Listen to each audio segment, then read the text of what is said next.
Otep x3. Ça va? Bien. Cette vidéo aussi implique que tu aies regardé non seulement ma vidéo que j'ai appelée du nom du parachèvement de l'œuvre de Carlos Castaneda, L'art de rêver, les 4 portes de la perception de l'univers, ainsi que la dernière vidéo que le très grand Terdu à venir vient de poster il y a 24 ou 48 heures à peu près. Donc dans cette vidéo, il te montre une image de George Washington, qui était un franc-maçon, comme l'étaient les pères fondateurs des États-Unis d'Amérique. Et on voit cette image connue, tu peux taper sur Google Images, tu peux taper George Washington, Freemason. George Washington, franc-maçon, tu cliques Images et tu vas trouver cette image sous diverses formes, tu vois, plus ou moins claires, plus ou moins bien détaillées. Bon bref, mais c'est la même image. Donc cette image représente beaucoup de symboles. Il n'y a que des symboles, il y a beaucoup de symboles. Je t'ai dit que le côté gauche relevait du subconscient, que le subconscient, c'était, au fond, la mémoire supplémentaire, autrement appelée mémoire génétique, que cette mémoire s'exprimait sous forme de symboles, et que les symboles sont des quantas d'informations. Ok ? Je t'ai parlé dans cette vidéo que j'ai faite, ou en fait dans toutes mes vidéos, les choses sont toujours là en arrière-plan. En tout cas, je te parle clairement dans cette vidéo qui s'appelle L'art de rêver, les 4 portes de la perception de l'univers. Je te décris l'univers autrement. Ou plus exactement, je te montre l'impossibilité de l'univers tel qu'on le conçoit ordinairement, de par le simple fait que l'infini est inconcevable autrement que en esprit. Tu ne peux concevoir l'infini que si tu fais déplacer un personnage dans ton esprit. Tu peux le faire avancer infiniment sur une route. Ok ? Et je t'ai dit que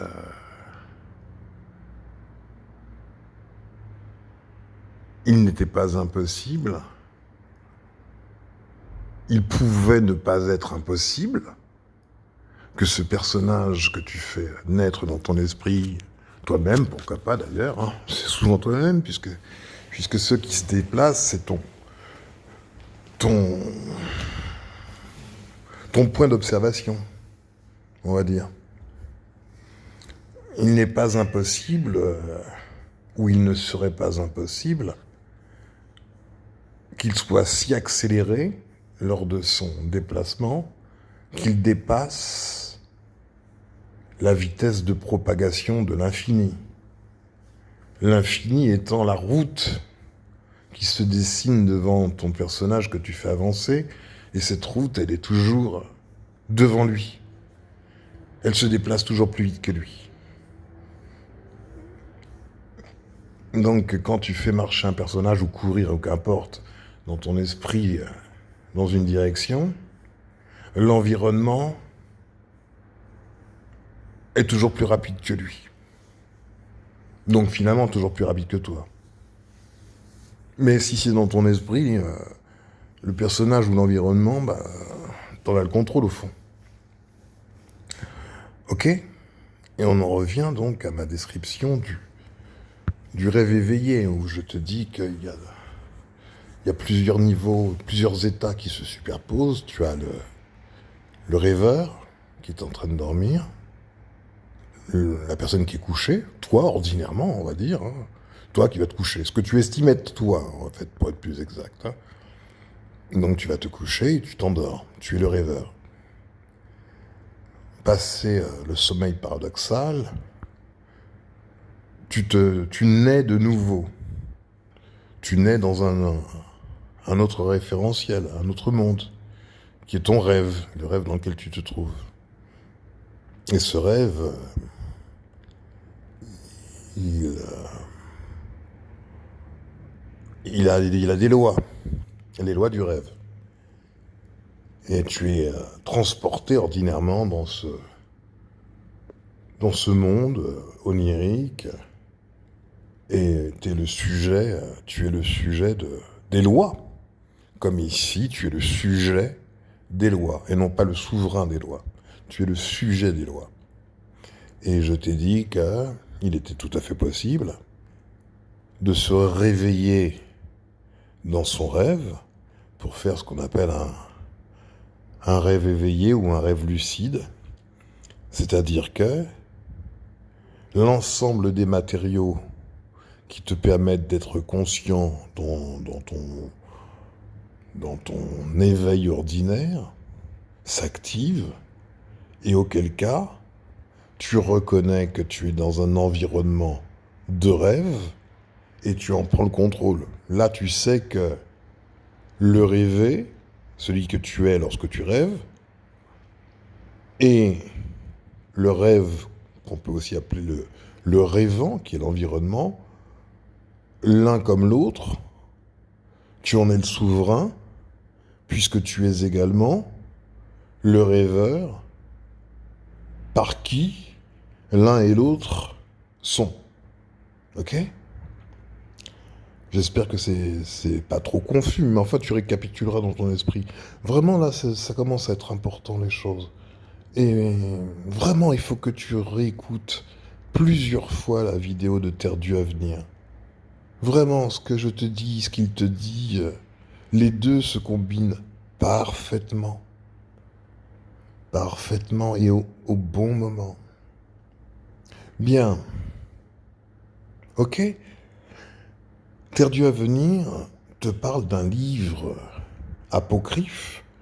Les livres apocryphes sont les livres qui n'ont pas été retenus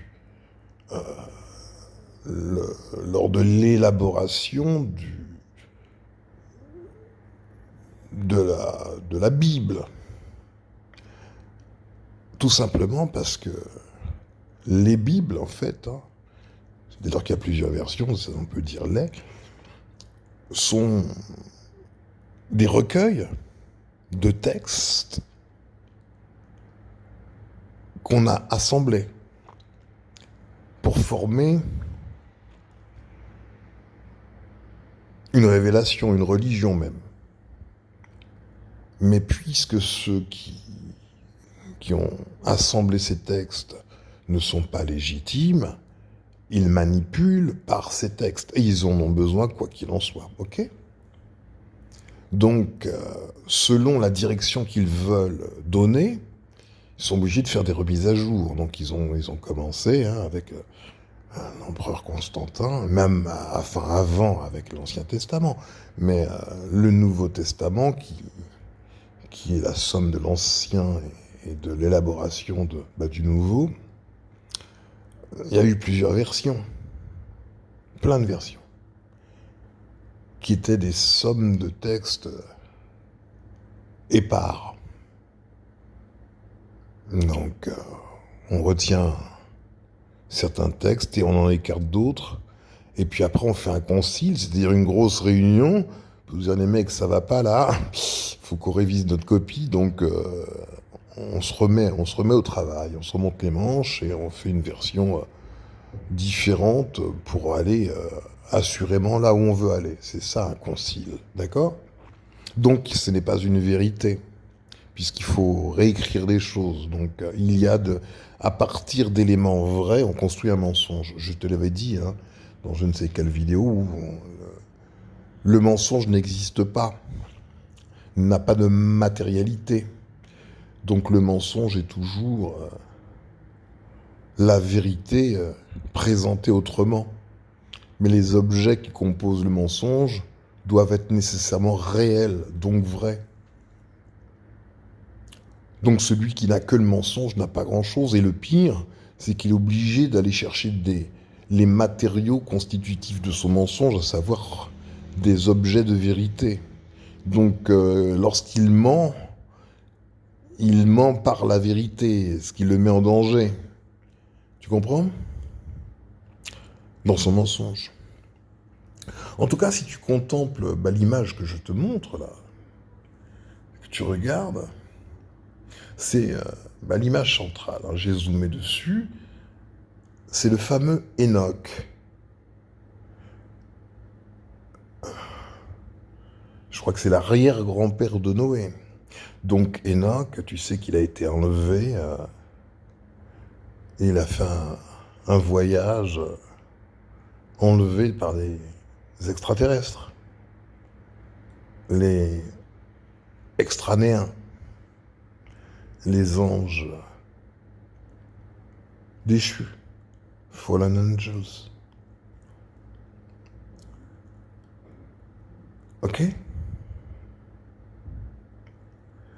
Donc ce que tu dois constater, le Terre-Dieu à venir te le dit. Il te dit qu'il y a une échelle et qu'au bout de l'échelle, ce qu'il y a, c'est un vaisseau. Une soucoupe volante, on va dire. Un objet. Ok? Tu vois l'échelle? Ce que tu dois remarquer, c'est que Enoch, comme tu le vois en bas de l'échelle, il est en train de dormir. Tu vois qu'il dort.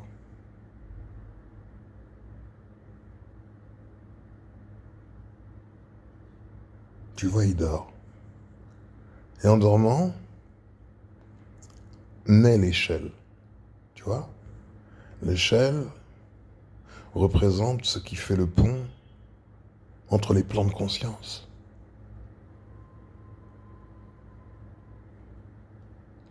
Inception.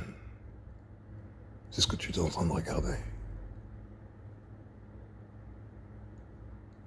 C'était toujours là. Mais t'avais pas regardé. Donc je te montre pour que tu vois.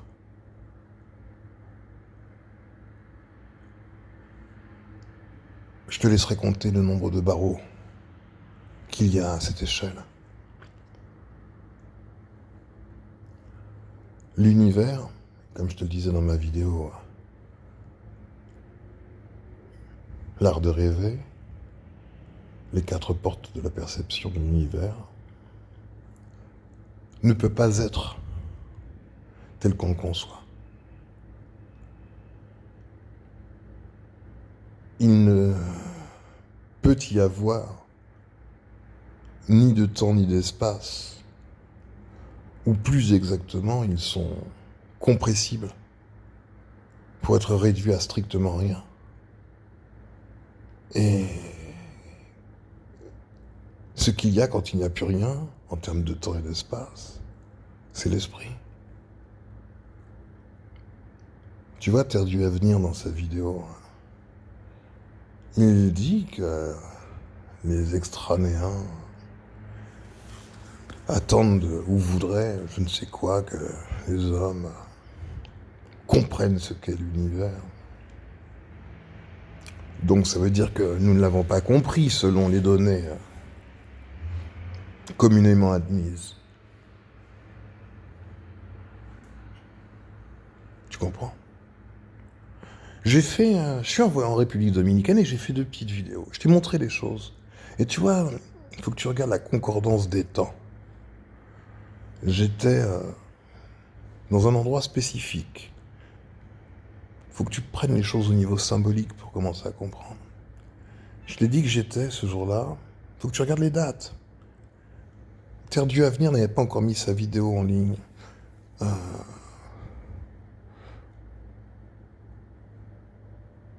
on était à quelques heures d'écart. Donc je ne savais pas du tout ce qu'il allait faire. C'est ce que je voulais te faire comprendre.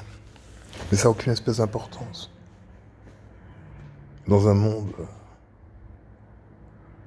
où la loi est le rêve, qu'est-ce que ça veut bien foutre? En tout cas, ce qui est certain, c'est que j'étais dans un lieu qui s'appelle la zona coloniale. Coloniale. Ok? Sur l'île de Saint-Domingue. J'étais dans la capitale. Santo Domingo. Saint-Domingue aussi, en espagnol. J'étais sur la place Cristobal Colón, où passe la calle El Conde, tu vois. Je t'ai montré la statue de Christophe Colomb en plein milieu de cette place, avec son doigt tendu, comme on le trouve chez plein de francs-maçons, Rochambeau, Napoléon et tous les autres là. Tu te souviens? Je t'ai montré donc l'œil dans la pyramide, dans le triangle. Ok? Je te l'ai montré au même moment, ou peu de temps après, ou qu'importe, Terre du Avenir te parlait des veilleurs, te montrait l'œil partout. L'œil qui voit tout, l'œil qui surveille. Et tu vois qu'on est entré dans une société un monde de surveillance.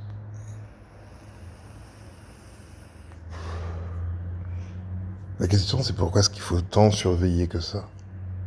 Qu'y a-t-il à craindre? C'est intéressant d'être surveillé, au fond. Si on est surveillé, c'est qu'on est dangereux. C'est que celui qui nous surveille craint pour lui. Donc si des pseudo-dieux bidons craignent pour leurs fesses, c'est plutôt bon signe. Leurs petites fesses potelées, c'est comme ça qu'on représente les anges. Les angelots, avec leurs petites fesses potelées, leurs cheveux tout blonds. Donc ce qui est à retenir dans cette vidéo, c'est que Enoch est endormi, l'échelle est déployée et ça conduit au vaisseau. Tu auras fait le parallèle avec ces histoires qu'on entend d'abduction extraterrestre, d'enlèvement. Les gens ne savent pas s'ils ont été enlevés, s'ils dormaient, si c'est un rêve ou je ne sais quoi. Ça se passe dans leur sommeil. Ben c'est ça le truc.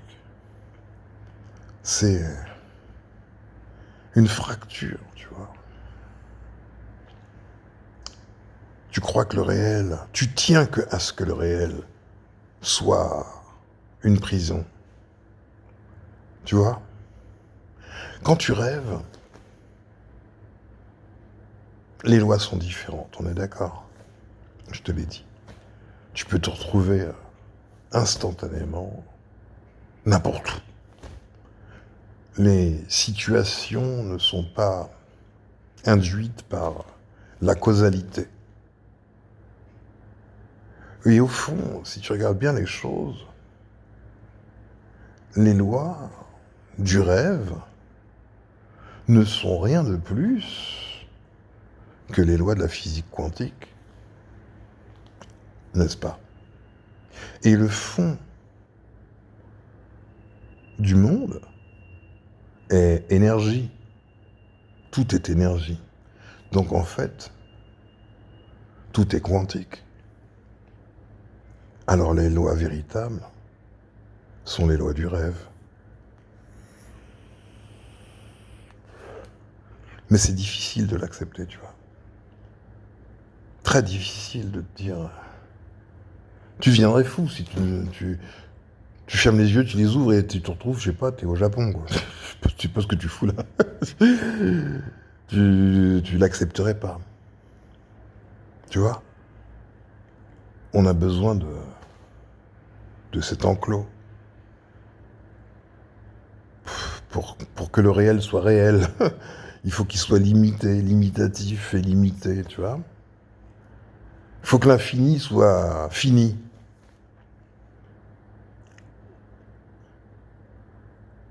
Il faut que le champ des possibles soit limité à très peu de choses. Tu comprends? C'est ça le truc. Normalement, en étant cohérent, il ne peut pas y avoir deux lois simultanément. Les lois dans lesquelles on se trouve, la physique dite newtonienne, et une autre physique de l'infiniment petit, la physique quantique. Il n'y a pas de raison. Il y a quelque chose qui ne va pas. Au fond, je dis, il y a deux physiques dans le même espace-temps. Quand c'est petit, c'est comme ça, mais quand c'est à une échelle qui correspond à notre monde ordinaire, ce qui n'est pas forcément grand, tout est relatif, évidemment, ah bah c'est d'autres lois. Tout est possible dans le monde quantique. Le temps est réversible. On est d'accord. C'est ce que je te disais. Hein, quand tu rêves, tu peux être soumis à une pseudo-force gravitationnelle, même gigantesque, ou aucune du tout. Tu t'envoles. C'est ça la liberté. Tu fais ce que tu veux, tu décides. Tu comprends? Tu peux revenir en arrière dans le temps. Tu peux effectivement passer d'un point A vers un point B sans qu'il y ait aucune notion de causalité, quoi. Est-ce que tu crois que Enoch, là, regarde-le bien.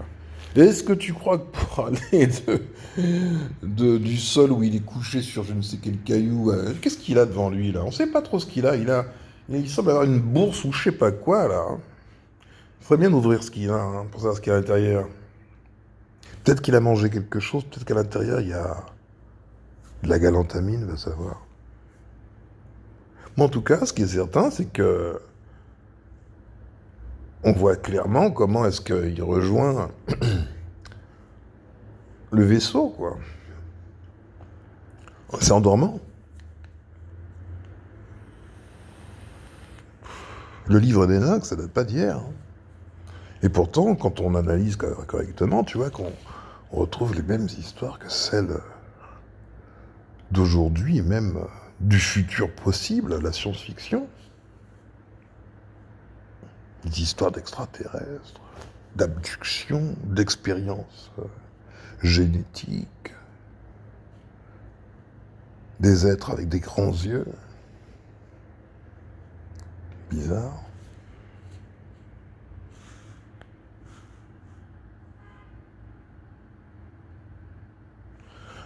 Voilà, quoi.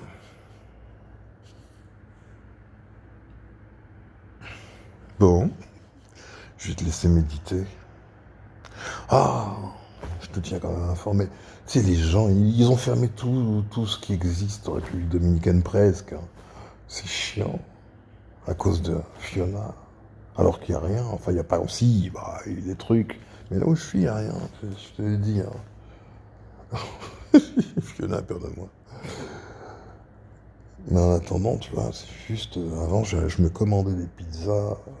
Elles étaient livrées. Là, on peut rien commander. Il faut tout aller chercher en taxi. C'est chiant, quoi. Ceci pour te dire que les Fiona font peur alors que peut-être que les Fiona ont peut-être plus peur que ce que les gens ont peur, quoi.